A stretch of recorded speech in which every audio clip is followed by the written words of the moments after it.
আপনাদের আমি একটা কথা বলি, আমি শুনেছি এটা আমার কানে এসছে। আমি যেদিন থেকে পার্টি করি, কোটি কোটি মানুষের সাথে কাজ করি, এবং আমি একবার নয় হাজারবার লক্ষবার বলেছি যে আমার পরিবার বলে কিছু পরিবার নেই। আমার পরিবার হচ্ছে মানুষের পরিবার, মামাটি মানুষের পরিবার। আর আমাদের পরিবারে যদি রক্তের পরিবার ধরেন, নিউ জেনারেশনদের নিয়ে, যেমন পাহাড়ে কিছুদিন আগে একটা বিয়ে হলো, আমাদের প্রায় 32 জন মেম্বার আছে পরিবারে। আমাদের কেউ কিন্তু এরকম নয়, এটাতে সবাই খুব ক্ষুব্ধ। এবং আমি সরাসরি বলছি, বড় হলে অনেকের লোভ একটু বেশি বেড়ে যায়। পরিবারটাকে বাদ দিয়ে যে যার খেলা খেলে। আমার পরিবারের ও কোনো মেম্বার বলে আমি মনে করি না। আজ থেকে আমি সব সম্পর্ক, শুধু আমি নই, আমাদের রক্তের পরিবারেরও যারা আছে, মামাটি মানুষের পরিবারেরও যারা আছে, সমস্ত সম্পর্ক ওর সাথে থেকে ছেদ হয়ে গেল।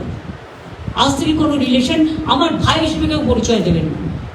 ইন্ডিভিজুয়াল নাগরিক হিসেবে আপনারা কেউ কারো পরিচয় দিতেই পারে, সেটা আলাদা ব্যাপার। তো প্লিজ দয়া করে আমার নামটা ইউজ করবেন না, বিকজ আমি টোটাল ডিসঅ্যাসোসিয়েট করে দিয়েছি আমাদের ফ্যামিলি বন্ডিং, নো রিলেশন। সুতরাং আমাদের দল যাকে প্রার্থী করেছে তিনিই আমাদের প্রার্থী। প্রসূন ব্যানার্জি একজন অর্জুন অ্যাওয়ার্ডি, মনে রাখতে হবে।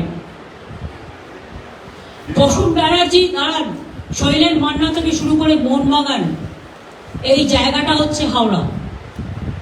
বিজেপি যাকে প্রার্থী করেছে তিনি আগে আমাদের প্রার্থী ছিলেন, যিনি আমাদের মেয়র ছিলেন, তিনি যেভাবে কেলেঙ্কারি করেছেন, 2000 ছেলের ভবিষ্যৎ যেভাবে চাকরি দিয়েছেন বেআইনিভাবে, কল্পনা করতে পারবেন না যদি তার সমস্ত কিছু বের করা যায়। আর যে ভদ্রলোকের নাম আপনারা বলছেন, আমি আপনাদের বলি, তার অনেক কাজকর্মই আমার অনেক দিন ধরে পছন্দ নয়। তার কারণ আমি অন্যায় কখনো সহ্য করি না, কিন্তু সবাই তো আর বাইরে সবটা বলতে পারে না। অনেক সময় বুক ফাটে তো মুখ ফাটে না। সুতরাং এই নিয়ে আমার তর্ক বিতর্কের ব্যাপার নেই। আমাদের দলীয় প্রার্থী প্রসূন ব্যানার্জি, যে যেখানে ইচ্ছে যেতে পারে। কিছু লোক নির্বাচনে আসলেই কাউন্সিলরেও দাঁড়াতে হবে, এমএলএতেও দাঁড়াতে হবে, আর এমপিতেও দাঁড়াতে হবে। আমার পরিবারের সবাই যদি বলে আমি এমপি ইলেকশনের টিকিট চাই, এমএলএ ইলেকশন টিকিট চাই, তাহলে আমি তো পরিবারতন্ত্র করব। আমি পরিবারতন্ত্র করি না, আমি মানুষতন্ত্র করি। এবং তাই মানুষের পরিবারই আমার পরিবার। আমি সবাইকে বলবো আমার সাথে কোনো সম্পর্ক রাখবেন না। যে আমার সাথে কোনো সম্পর্ক ছিল একদিন, ভুলে যান। আজ থেকে কোনো সম্পর্ক থাকবে না। যে যার স্বাধীনতা নিয়ে যেখানে ইচ্ছে লড়াই করতে পারে। আমি এত লোভী লোকেদের পছন্দ করি না।